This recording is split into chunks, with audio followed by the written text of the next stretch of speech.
inside the Hub Culture Pavilion in Davos. Really pleased now to be joined by Andrew Moore, Dean of Computer Science at Carnegie Mellon University.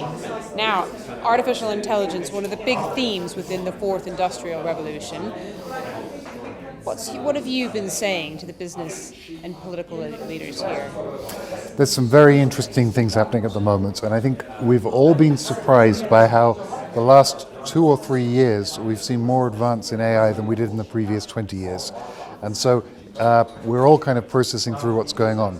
One of the big things I've been trying to communicate is that us engineers who are building this stuff, we have to come to policy leaders and governments and think tanks for help right now. And I'll give you a very important example. This is an example we've all been talking about. If an autonomous car sees an animal in the road ahead of the car, it's going to probably need to swerve in some way, and it's going to risk killing the animal. We, somewhere in our code, have to decide how much, whether it's worth putting the human at any risk at all in order to save the animal. We do not want to be the ones making the decision of a human is worth 1,000 cats or 1,000,000 cats or 1,000,000,000 cats, but ironically, someone's going to have to do it. Computers and ethics is obviously a huge thing, because then you get into the question of what if a child is crossing the road at the same time, and what if the impact of the human will kill the human inside the car? How fast are you seeing that particular area develop?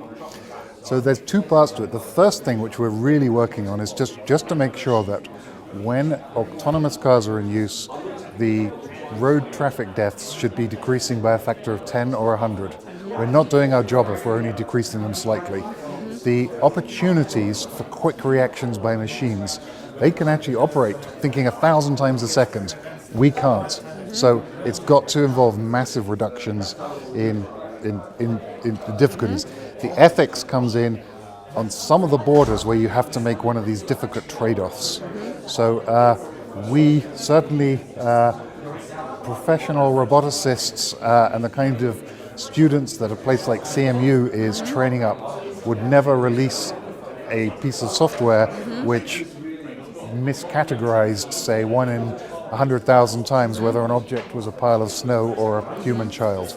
So we work on these things to be extraordinarily accurate before we would ever release them.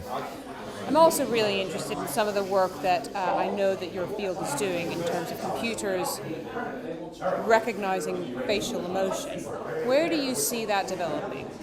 So one of the nice and interesting things that happens is we all as humans respond to each other's micro-expressions, where not even consciously, you would right now actually probably notice if I was, for instance, displaying disgust or contempt or amusement or any of these things. Amusement's easy. Some of these other ones are not, but subconsciously we can process it. Contempt, for instance, is a very slight sudden pullback of the lips. We don't know we're even doing it, and we subconsciously detect it. Especially now that cameras have got so high resolution that they can track every pore on our skin. They can work out what the muscles are doing. And so, for example, on a video conference, you can actually notice if some of the participants are losing interest or actually frustrated in some way by what's happening. So we are all just sort of taking a deep breath now, because we see so many applications from this, going all the way from checking to make sure that you're enjoying the video game you're playing through to realistic treatments for depression. Thank you very much for stopping by the Hub Culture Pavilion. I could talk to you about this all day. I know. I need advice. Thank you.